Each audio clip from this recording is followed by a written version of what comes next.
Saudações. Na Rússia, durante a primavera, que é a estação que nós estamos aqui agora, a neve abundante do inverno derrete.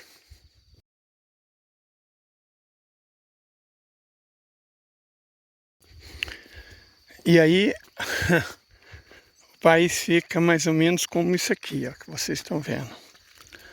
Lama, lama, lama. Uma lama preta. Certo? Só que, nesse momento, a Rússia não está na primavera. Peraí, nossa senhora, gente, deixa eu... Em teoria, a Rússia está no outono. Só que não existe outono na Rússia.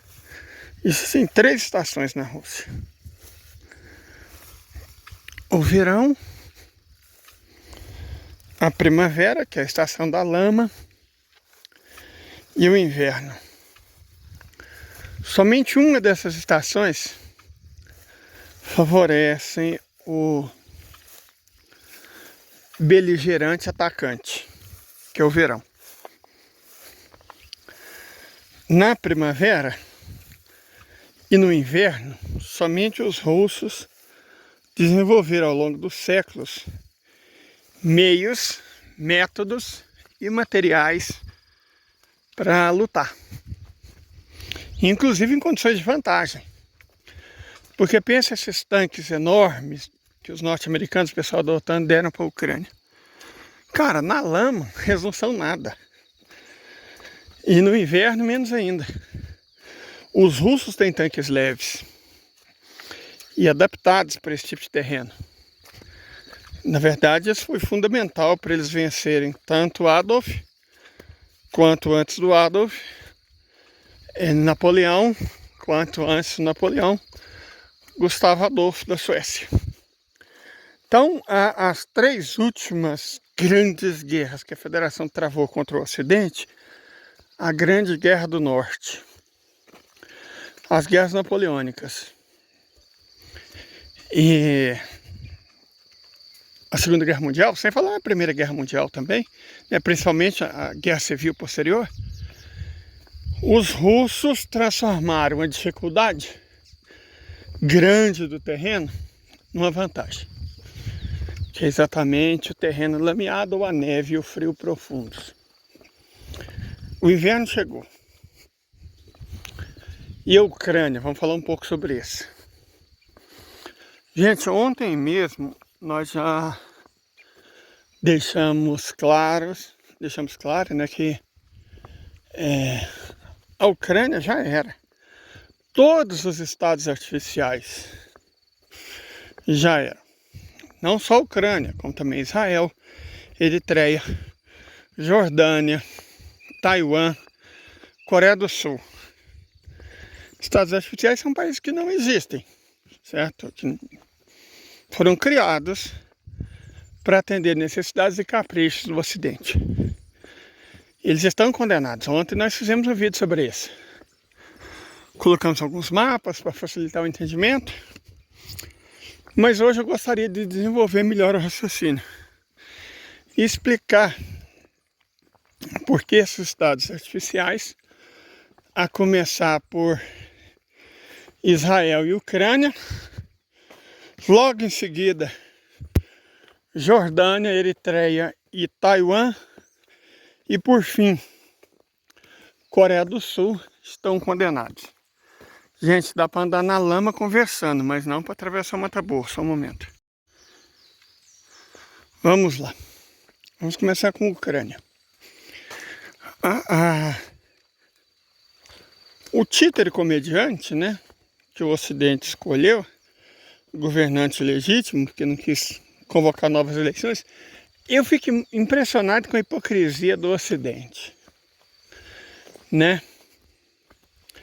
As eleições na Venezuela foram fraudadas e não sei o que, não sei o que. Imagina a Ucrânia, que nem teve eleições. Então, o Maduro, que venceu as eleições, é um golpista. Mas o Zelensky, que as proibiu, e manteve o poder.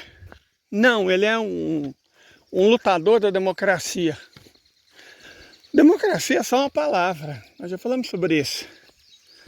Só uma palavra na boca suja dos líderes ocidentais. Não é mais que isso. É um regime para defender a burguesia. Nunca passou disso. Os que pensaram diferente, como Abraham Lincoln, foram lembrados da pior maneira possível desse fato. Correto? Que você serve o grande capital ou morre. Lincoln e Kennedy demonstram isso muito bem. Mas de toda forma, gente, eu achei que eu tinha esquecido. Graças a Deus que não. Minha asma melhorou imensamente, mas andar numa umidade de 100% ainda me prejudica. Deixa eu só fazer um tratamentozinho. Pronto. Então assim, acreditar que o Zelensky luta pela liberdade, sabe? Nossa Senhora, sacou? Também vamos perder tempo discutindo isso. Nós vamos discutir a realidade de campo. E a realidade de campo é que a Ucrânia finalmente admitiu, né? Que já tem mais de 1 milhão de baixas, como é que nós vamos falar, irreversíveis, né? Pessoas que foram desvividas. O que significa pelo menos 2 milhões de baixas totais, num país cuja população caiu de 54 para 25 milhões de habitantes. Então, se a gente considera 25 milhões como a população real da Ucrânia, eles perderam na prática 1 em cada 12 cidadãos. Considera que, estatisticamente, metade é homem, metade é mulher, 1 em cada 6 homens. Retira desse critério as crianças, os adolescentes e os idosos. No melhor dos casos, 2 em cada 5 ucranianos, adultos, homens, não tem mais, não existem mais, na verdade. O país está numa situação cada vez mais parecida com a do Paraguai, no fim da guerra, que levou o nome do país. Sabe, não tem mais homens adultos para lutar. Não tem mais bucha de canhão. E as armas também estão se esgotando. Por mais que o Zelensky continue mendigando entre os países por armas, não tem mais, até porque, gente, são duas coisas que a gente tem que considerar aqui. Primeiro é que a capacidade, os estoques de armas do Ocidente, de armas antigas, que era o que eu estava fornecendo para a Ucrânia, acabaram. Que era exatamente o que a Federação Russa queria, né? Esvaziar os paióis deles. E também não tem mais munição. Segundo, que a capacidade industrial do Ocidente inteiro simplesmente não teve condição de repor essas armas perdidas, nem essa munição perdida. Então eles carecem desesperadamente por homens, materiais, armas e munições. Então não tem como travar a guerra. Do outro lado, a Rússia já treinou 300 mil novos soldados, além do 1,5 milhão que ela já tinha. Está com a capacidade industrial funcionando a pleno. E para vocês terem uma ideia, uma única fábrica de granada, que é uma coisa que se usa muito em guerra, uma única fábrica da Rússia produz mais granadas que todo o Ocidente junto. Certo? Então, eu não sei, sinceramente, já virou uma questão quase humanitária. Como a Ucrânia, sem homens, né, já que ela exterminou a sua população masculina adulta, sem armas, sem munições e sem materiais, continua querendo travar a guerra, não tem como. Os russos agora usam cada vez menos esforço para tomar cada vez mais rápido, cada vez mais terras. A Ucrânia está desabando, mas no ritmo imposto pelos russos, lento. Por que a Rússia não acaba logo com isso de uma vez? Porque não é vantajoso do ponto de vista estratégico e tático. Porque a Ucrânia já era, gente. A Ucrânia... O objetivo da BlackRock é esvaziar a Ucrânia para ou ocupar o país, transformar ela numa fazendona, ou entregar aos que fugirão e já fugiram do Estado de Israel, criar uma nova aventura, né? Sei lá, uma casária. Em teoria está completo. A Ucrânia já está vazia. A Ucrânia já está vazia. Esses dados que mostram as populações da Ucrânia, das cidades ucranianas, dos oblasts ucranianos, são todos falsos. Kharkov é um monte de ruínas. Kiev tem pouco mais de 1 milhão de habitantes, os 3 milhões que tinham. A única cidade ucraniana que cresceu foi Lvov, que na prática é a capital da Ucrânia ocupada, né, pelos Estados Unidos e pelo Ocidente. Fora isso, as cidades ucranianas, e fora, claro, as que foram libertadas pelos russos, né? Essas estão indo bem. Mas fora isso, gente, já era, certo? Então, eu sinceramente, né? Os russos deram o tom. O Zelensky não é um problema deles. Zelensky é um problema dos ucranianos. Ou derrubam ele e dependuram no poste, ou vão ter o mesmo destino dele. Simples assim. Os próprios ucranianos têm que resolver os problemas deles. Não é um problema russo. Se eles continuarem se deixando manipular pelo Ocidente, a Ucrânia vai deixar de existir. Já tem a menor taxa de fecundidade do mundo. A Ucrânia. Menos filhos por mulher do que qualquer outro país. Por uma série de razões. Mas a principal delas é que não existe mais homens. É o que eu estou falando.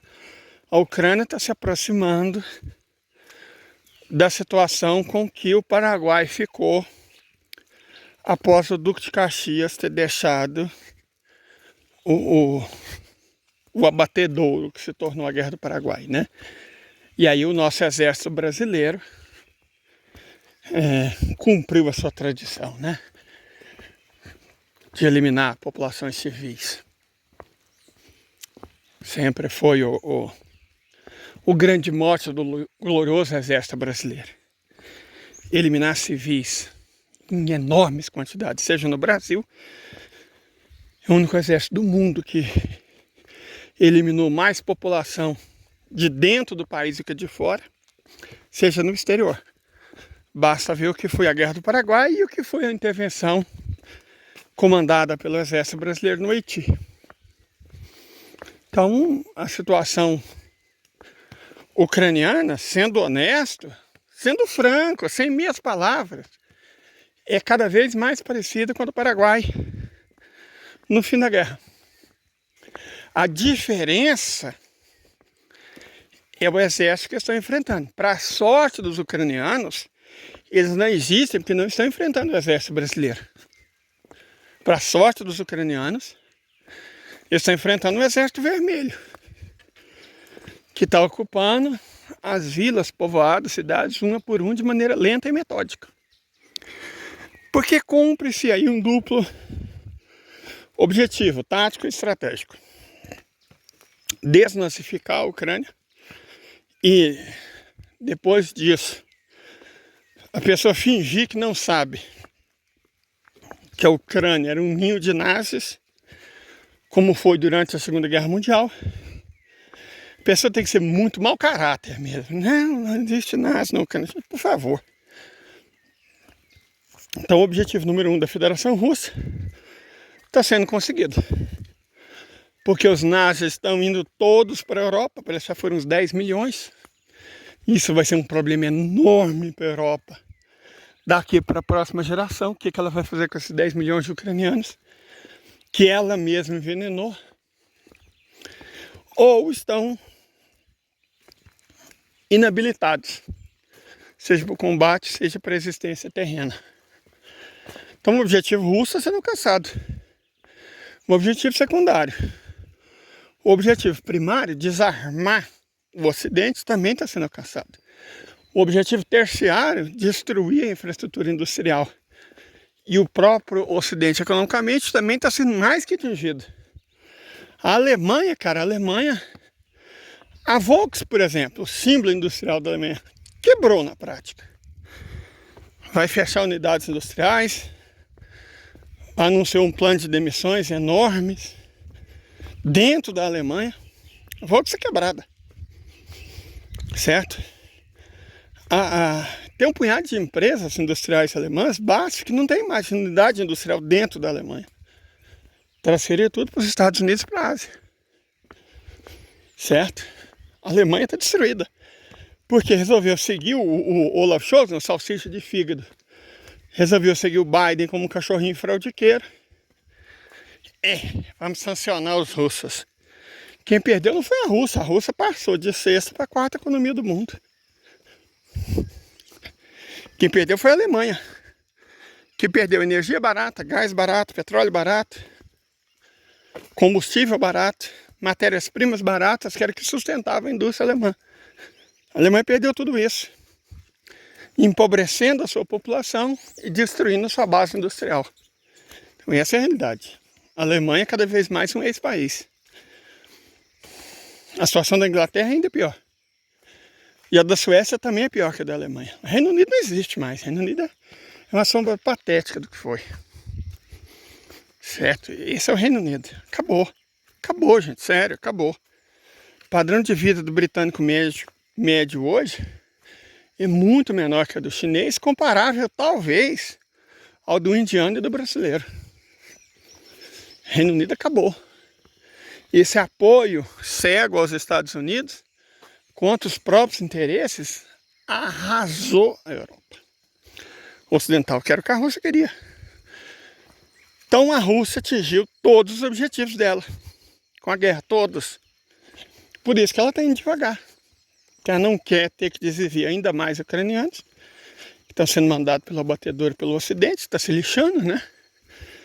A BlackRock quer isso mesmo, esvaziar a Ucrânia para substituir por colonos israelenses que vão trabalhar solto.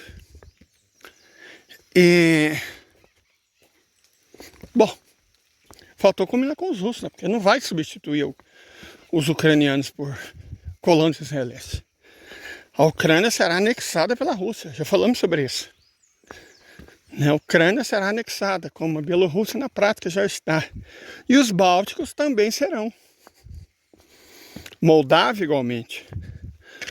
Toda a ex-União Soviética Europeia vai voltar para a Rússia. Sem os nazis. Os nazis ficarão ou no inferno ou na Europa.